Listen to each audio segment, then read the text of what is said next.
It's good to treat other people the way you would like to be treated yourself. It's like a golden rule, and there's a reason for it. And that reason is that we're connected in some strange way that we don't totally understand. And unless you are good to other people around you, unless you're kind and friendly and warm and loving, you're not going to enjoy this life. You're just not. You're going to be problems everywhere you go. You're going to have problems everywhere you go. You got to figure out a way to enjoy this life. It's not because of Jesus. It's not because of Moses. It's not because of anybody that may or may not have ever existed. It's because that's how you fit in better in the world. That's how you stay positive. And it doesn't have to be some that was written 5,000 years ago on animal skins. That doesn't have to be the golden rule because it's old. That's dumb.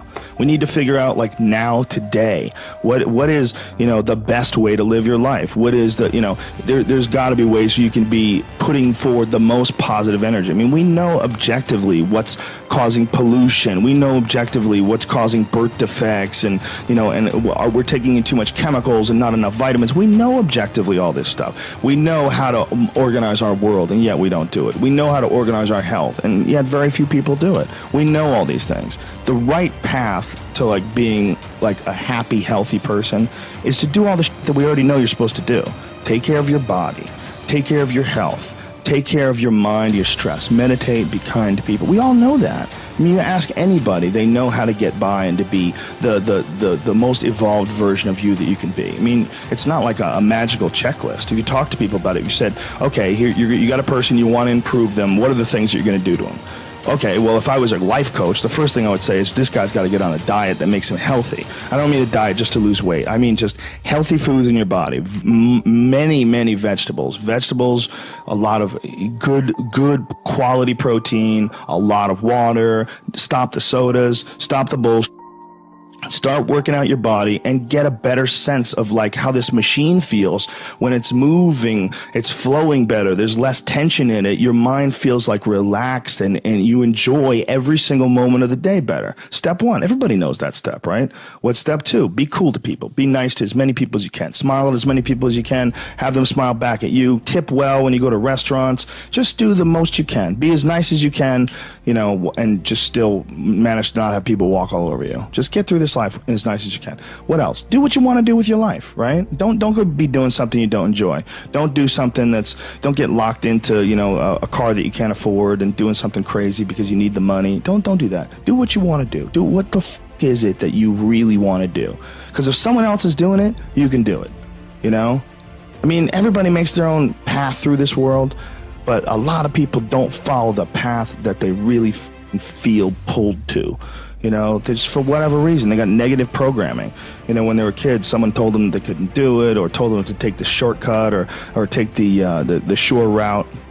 That's a sad thing, man, when you talk to dudes, especially like talented dudes, and they don't follow up with what they want to do, There's a bunch of people that will say, yeah, well, I have a family, so, it's a great idea for you to just go out there and go crazy. I have people to support. You need to listen. Stop saying that. Stop saying any of those things. Every single person who has ever done anything worthwhile or exceptional or difficult or extraordinary, anyone, whether it's great artists or authors or mathematicians or whatever it is, everyone encounters difficulties. There is no easy road. It does not exist. It is impossible. Everyone has issues. If you have time to pursue a hobby, if you have time to do anything in your life, you can better yourself. And here's one way you never better yourself. When you come up with excuses for why other people are successful and you're not. That is dangerous. When you give yourself an escape. Yeah, well, that's easy for you to say. You do this, you do. Trust me. Everybody has a hard road. I wanted to jump out a window several times during my young life. I wanted to jump in front of a train, just end it because it's too much pressure. Not really. But you know what I'm saying. Theoretically. We all go through hard times. We all go through depression. We all go through doubt and moments in your life where it's really difficult and you're trying to figure out what your path is going to be. It's hard as shit. But Stefan and I were talking about this before the podcast starts, that is what makes you a person. And those difficult moments are what build your character. Show me a great man who's the son of a great man. That's what we're saying. These kids that are born billionaires, you're You're never going to be a self-made person. You have a backup trust for your backup trust for your trust, and you're man. I'm fascinated by martial arts. I'm fascinated by comedy. I'm fascinated by many, many different things. I don't understand when people say they're bored, because if I had the time to live 100 lives, I'd be speaking different languages. I'd be living in different countries. I would try a number of different careers, because I think there's a lot of unbelievably fascinating, puzzling, complex things that you could study in this world. That's just me and my personality, but that's a personality also that I've cultivated over years of Were you like challenges. that as a kid too? Well, I was involved in martial arts very early, and I think that is one of the things that motivated me to explore difficult tasks, because through difficult tasks you learn an incredible amount about yourself, and you through the fire of competition you get to understand motivation. You get to understand the resistance that you have inside your mind to doing hard work. You get to understand the rewards of discipline. Like, you don't truly appreciate relaxation unless you've worked hard. And that is the yin and the yang of life. And I've said this to the point of people getting sick of it, but one of the worst decisions a man can make, I can only speak for men, obviously, is to be comfortable. I don't think you should try to be comfortable. I think what you should try to do is try to earn comfort.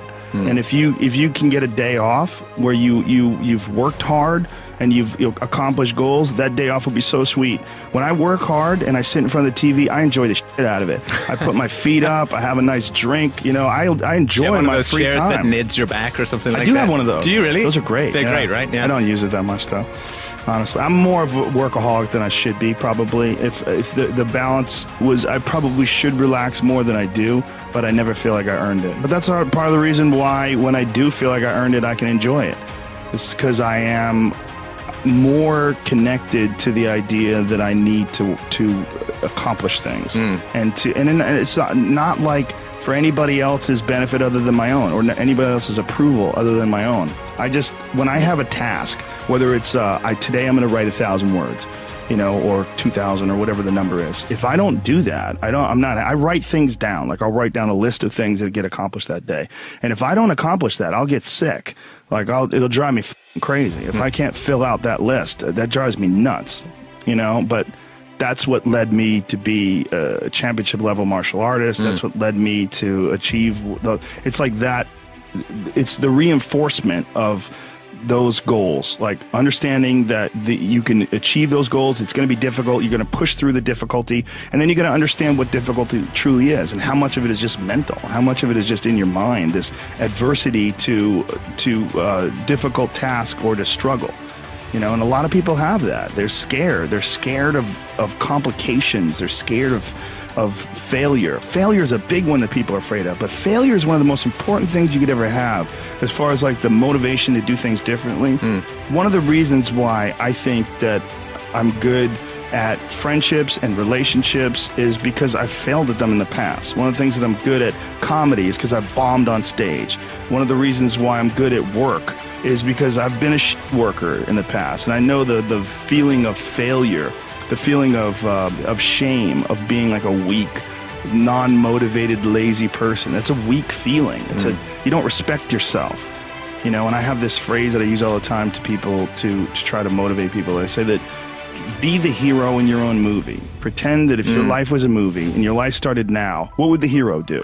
What would the person that you respect do? What would the person that you admire, person that inspires you, what would they do? Well, do that and if you do that, you slowly build momentum. You today I did what I wanted to do. Today I started a class in yoga. I did this. I did all these things that I was saying I wasn't going to do, and now I feel momentum. And momentum is a very important point in people's lives. That's why some folks don't like to take days off, because they feel like they're losing momentum, and they sort of have to restart the wheel up again after a vacation. And there's a lot of folks that live life on a cushy cloud of marshmallows and bullshit, and then one day something goes wrong And I mean, that's why spoiled kids are so sad. Like a spoiled young boy is one of the saddest things ever. A young boy that becomes a man and can't take care of himself, and his dad has to keep on rescuing him. His dad has to keep on bailing him out of situations and giving him money. I've met guys like that, and that is a crippling affliction when they don't have the character themselves to be able to get by in life. They constantly need someone to help them and bail them out. Even as a grown man, I've met guys in their 40s that still need help from their parents. I'm like, what the man? You're never going to get it right, because somewhere along the line they didn't face enough of the adversity to realize that there's sometimes you just got to get up and get shit done. There's sometimes where you have to pull yourself up and you have to push forward even if you want to stay in bed.